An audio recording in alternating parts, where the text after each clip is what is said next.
Good morning, Rabotai. Welcome to Breakfast in the Class. Breakfast in the Class today, and the entire week of Cold Brew is dedicated in honor of Linda Towell by her grandchildren. Also dedicated in celebration of Benedetto Carlun's Hebrew and English birthday, which both fall out on the same day this year by his wife, Rachel. There you are.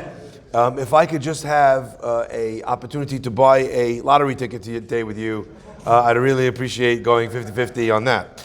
Breakfast in the Class is dedicated also in honor of Alan Light, Amnon Ben Yisrael Chana, by his daughter and son-in-law, Danielle and Rafi Hasbani. Hazaku Baruch, Arichut Yamim Vishanim Bezrat Hashem. Also dedicated in loving memory of Lois Wagner, Alea Shalom Lidu Nishmat, Leah Rachel Bat Leib.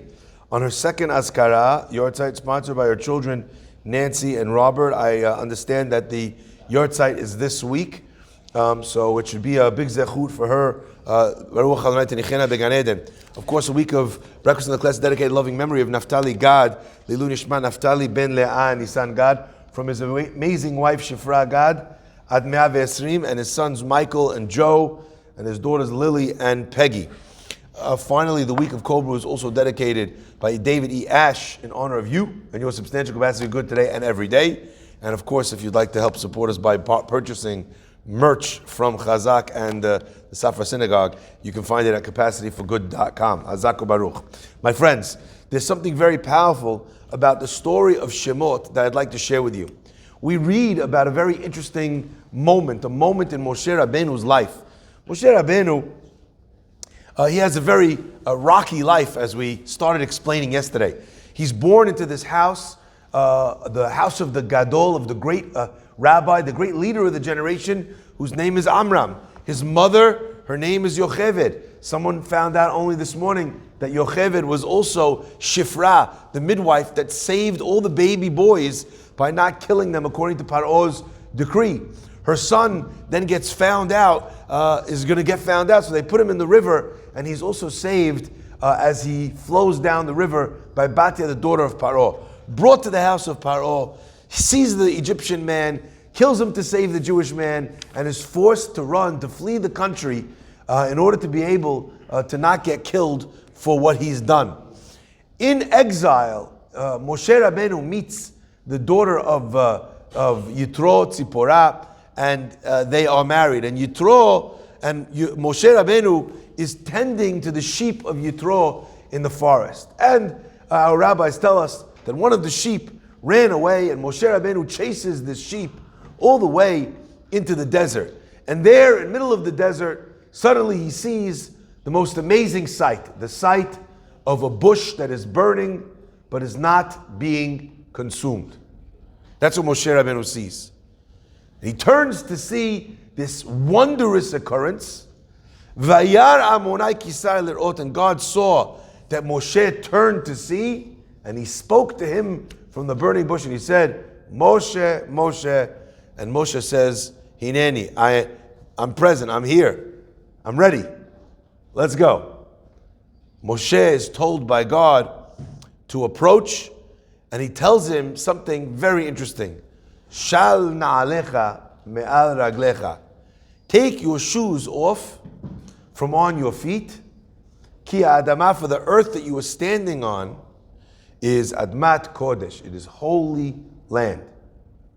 Now, the rabbis point out an interesting synonymous concept, that there's another place where Jewishly we don't wear shoes. That's of course a house or apartment in Manhattan. But otherwise, other than that. Sorry? Tisha B'Av is when we take off our shoes. But it's not that we're not wearing shoes. What do I mean is that the problem is that you're not supposed to wear shoes, nilat sandal. It's not that you have a mitzvah to walk around without shoes. You just can't have shoes on. Okay? Where? Bet HaMikdash. In the temple, the Bet HaMikdash, the Kohanim, they would walk around without shoes. Why? Well, think about what God told Moshe. Take off your shoes. Why? Because the land you're standing on is holy. Where else is the land you're standing on holy? In the temple, in the Bet HaMikdash. So a simple understanding of this is that the Kohanim don't wear their shoes because it's holy. Moshe Rabbeinu doesn't wear his shoes because the land he's standing on is holy, because God is going to reveal himself in that place. Machloket, which mountain exactly this mountain was that Moshe Rabbeinu was standing on. Different opinions. Which mountain it was. Was he standing on Mount Sinai? Was he standing on Har Moriah? Targum Yonatan ben Uziel says there was a combination. These two mountains were some of the earth was transported from one to the other. Lots of what to say here. But the point is, this mountain was holy. Moshe Rabbeinu took his shoes off. I think, though, that there's another element here that we are learning that I think is really kind of beautiful to contemplate, to think about, and perhaps to allow to penetrate our armor and maybe change us a little bit for the better. You know, Moshe Rabbeinu, the reason why he gets to this incredible experience, there's two things that we are understanding that lead Moshe to this place. Let me explain what I mean. I want you to imagine for a minute, a person finds the most amazing woman. She's so out of his league, okay? Baruch Hashem, he meets her when he's still not married, right? And what's it called? He's very impressed and he decides this has got to be the woman that's going to be my wife. She's the most unbelievable person in the world. Can't imagine what it would be like to be married to her, to build a family with her. Wow, unbelievable.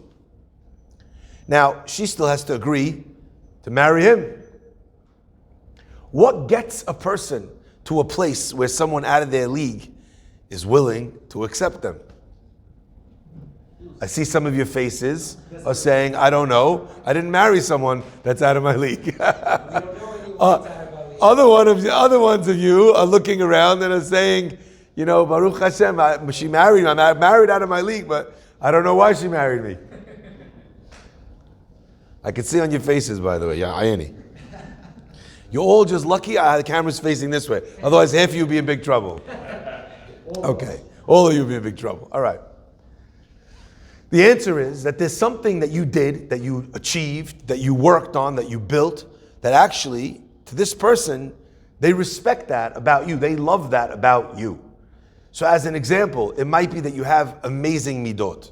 It might be that you have an amazing bank account. I don't know your wife, okay? But the point is, it might be that you're a big Talmid Chacham. It might be that you're the kindest person ever. It might be that you're a real family man. She saw the way your family was, the way you were around people, around your nephews, your nieces, and she thought to herself, wow, this is a nurturing person. I want to marry this person. There might be many different things, but there's something about you that led you to that opportunity. When someone hires you for a job, they notice something about you that makes you a candidate for that job. You're trustworthy, you're good with numbers, you're a resourceful person, whatever the case might be. Okay? What made God choose Moshe? The Pasuk is telling us two different things here. And it's important to look at both of those things.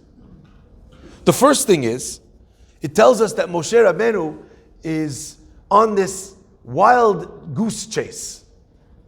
He's following this sheep out into the middle of nowhere. The Midrash tells us that he finally catches up to the sheep where the sheep is drinking from some desert oasis. And Moshe Rabbeinu says, I didn't know that you were thirsty. If I would have realized, I would have carried you to the water. Moshe Rabbeinu feels the compassion for this sheep that's thirsty. Carries the sheep back.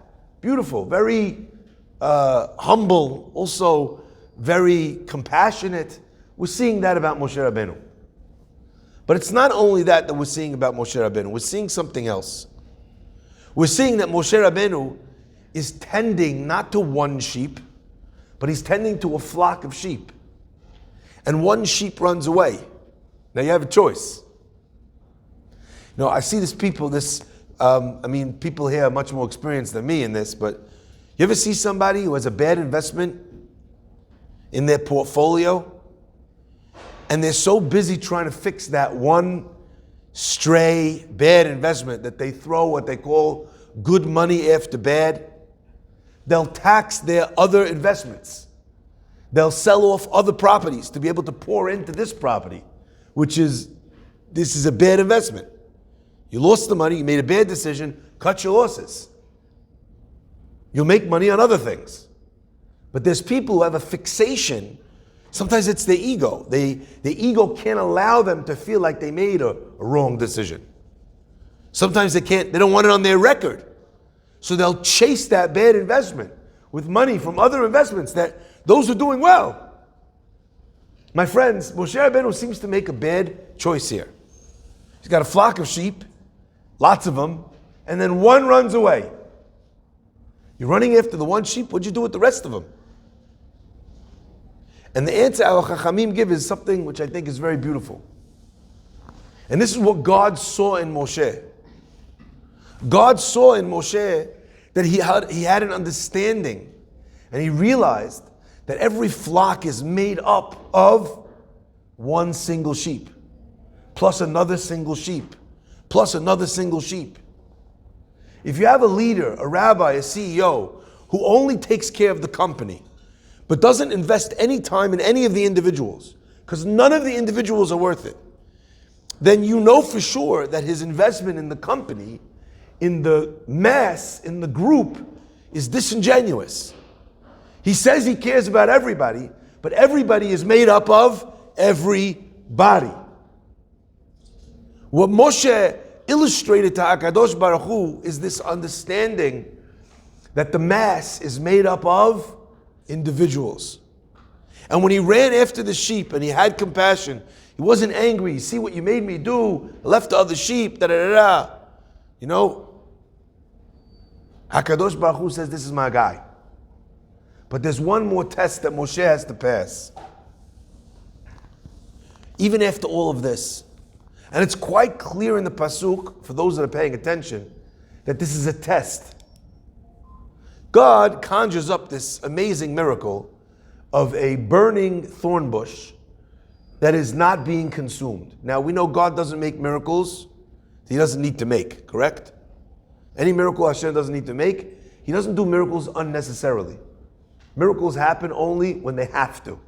Because otherwise, that pattern of miracles, it breaks the free will cycle of a person, because they see God not just clearly, but too clearly, to be able to be a person who can live with a dilemma and make good choices because of their moral fiber, because of their moral character, not because they're going to be punished or rewarded. Okay? So God doesn't like to do miracles. You want to catch Moshe's attention? Make a fire. Why did God need to make a fire that was burning in a bush but not consuming it? And then the Pasuk says something very clear. Vayar Hashem kisar lirot. And God saw that Moshe turned to see, and He speaks to him from the bush, and He says, Moshe, Moshe. And Moshe's job commences, clearly indicating that if Moshe Rabbeinu said, that's a nice fire, don't really have time for that now, got to get back to my other sheep, right?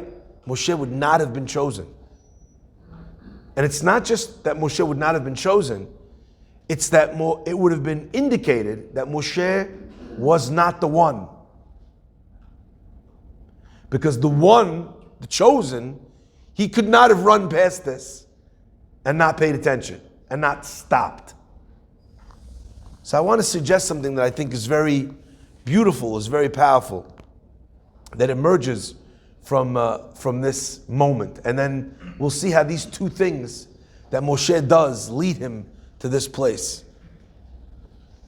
Moshe Rabbeinu looks at a bush which is made of thorns. Our rabbis tell us that why did God choose a thorn bush of all things? Surely God should have appeared to Moshe, in a magnificent apple tree, in something wonderful. I don't know, in what's that? Chrysanthemums, big, beautiful, looks like explosion of flowers. That's where God's appearing in a thorn bush. Right? Rentals are expensive these days. What's going on? This was the best I could get at short notice. The answer, my friends, that Chazal give us, our rabbis teach us, that God wanted to show Moshe that the Jewish people are suffering. I'm also in a place of suffering. A thorn bush is a place which pricks people, which hurts people, which scratches people. So therefore God was saying, I'm also in a place of pain because my people are in a place of pain. I feel my people's pain. So where is God's dwelling now? Not in the most magnificent sunset, not at the top of a soaring peak of a mountain, but down here on earth in a place where of pain, of suffering, of degradation. My friends, that's what really Moshe Rabbeinu saw. Moshe Rabbeinu saw that the spark of God was capable of being in the lowest of places. And yet, eneno ukal. The fire was not going out. The bush was not being consumed. God was capable of being with the person at his lowest point. And the person at his lowest point, the bush at its lowest point, was capable of having the fire of God in it. And it was not too much. It could handle it. Moshe Rabbeinu understood the symbolism in this image. And he says, I understand that when people are downtrodden and low and broken, when people are not keeping Torah and mitzvot, they're not in the best place. There's nothing beautiful, flowering, productive about them. All they do is hurt other people. That's what a thorn bush is good for. It hurts other people. It doesn't say a rose bush that has thorns. It says a thorn bush. There's nothing good about this person in this moment. Moshe Rabbeinu says, wow, what a beautiful thing to see. That the fire could be here, that the passion, the energy could be here. And there's still more left in this thing. It doesn't become consumed. It doesn't give out. It doesn't give in. My friends, this Moshe Rabbeinu, a Moshe that could see the value in the one that strayed from the pack. A Moshe Rabbeinu that could see the value in the ones that are down in the dumps, the ones that are hurting, the ones that are suffering, the ones that are angry, the ones that have nothing, that produce nothing, the ones that are not righteous, that are not holy. Moshe Rabbeinu could see the Shekhinah in them, could see that there was a fire in them, could see that there was more left to bring out of them. God says, this is my man. But had he not been able to see that, my friends, you know, if you're a positive person, you think positively. If you're a negative person, you think negatively. If you're a negative person and you see a bee in a flower, what do you say to yourself? Hate bees. Hate bees. Sting you. Look, they're taking all the nectar from the flower. You're a positive person. What do you say? Look how beautiful this is. Flower is giving life to the bee. The bee is actually spreading pollen, brings more flowers. This is a moment of Tichiyat HaMetim. This flower, although it looks like it's alive, it's got a shelf life of a couple weeks. And the bee is ensuring that flowers and grass, that pollen is spread, and that actually will be able to bring more growth to the world. A positive person looks at it like that. A negative person gets in a flight, pouring rain, gets on vacation, he's flying into the clouds, oh, it's the worst. Gets up to above the clouds, it's blue skies above the clouds. What does a negative person say? This is where we should live. God making us live in this ridiculous, this is what we really want the whole time. Positive person breaks through the clouds. What does he say? Wow, unbelievable. You know what you learn? You see that above every gray cloud, it's really blue skies, sun shining. And maybe you just have to penetrate, you have to break through, and then the sun shines again. Positive people see the same thing and see positivity. Negative people see the same thing and see negativity. God understood. He was showing, testing Moshe. I want you to understand, I already know that you're the guy, but I want you to see that you're the guy. And I want you to understand that there's no one else for this job. Because the greatest leader in the world is the person that's willing to spend the time with the lowest of the low. And if you have no time for the lowest of the low, then you're not the guy. Only this week I was reminded of this concept. My son is in Yeshiva Ketana, and they had this week a visit from Chief Rabbi Mervis, the Chief Rabbi of the UK. My son went to introduce himself and he said, my name is Yitzchak Farhi, my father is Rabbi Shlomo Farhi. He sent special regards to the Chief Rabbi. He was just knighted, by the way, in England as well. Anyway, the Chief Rabbi says, send my best regards back to your father. and please thank him for helping me out in the airport. The son comes back. He says, he sent regards back, and he also said, please thank your father for helping me out in the airport. What'd you do? How'd you help him out in the airport? My friends, I think it's probably, I'm not sure if it's 10 years ago or 15 years ago that this happened. We were in the airport. I think our flight might have got delayed. We went into the terminal to get some food because we didn't have food and it wasn't going to be a few more hours. So we went to the place. We didn't know what the hashgachot are. I'm very strict on hashgacha. Maybe compared to some other people, I'm probably not as strict on hashgacha as compared to other people, okay? But I'm pretty strict, so I want to understand exactly what's going on, which teudah, who do they have, etc., etc. Anyway, the guy standing right behind me is Rabbi Mervis. So I'm looking at this place. It was in the terminal in Ben Gurion. It's called Aroma. They had a hashgacha certificate over there. Not all the areas have a hashgacha that I would eat, but that area had a tudat hashgacha. I think at the time it was Khatam Sofer. So I called someone who knows hashgachot well in Israel. I said, I'm in the airport. Is this a good hashgacha? Because you have to check every 5 minutes. It's like, the weather hashgacha in Israel. Anyway, so I said, what's it called? I said, is this hashgacha good? Maybe it died, and maybe the guy died and it was taken over by some priest. I don't know how it works. Everything is a little bit interesting over there. So I said, let me know, is this good? The guy says, it's good. I turn around.